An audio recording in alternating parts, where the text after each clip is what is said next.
एक small tick आणि 30 लाख रुपये त्याचे अजिबात सेटल झाले नाही. चल पंकज, तुझा इन्शुरन्स करायचा आहे ना, माहिती दे.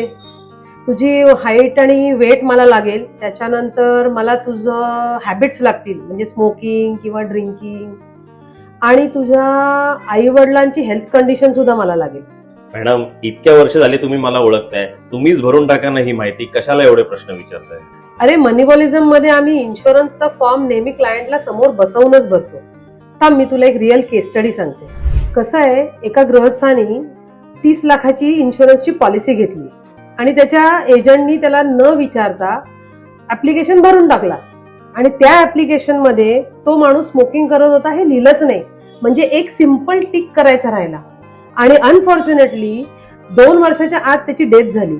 आता जेव्हा क्लेमसाठी त्याचे नॉमिनी गेला तेव्हा त्याला तो क्लेम सेटल झाला नाही. का? कारण नॉमिनीकडनं त्यांना कळलं की तो स्मोकिंग करत होता.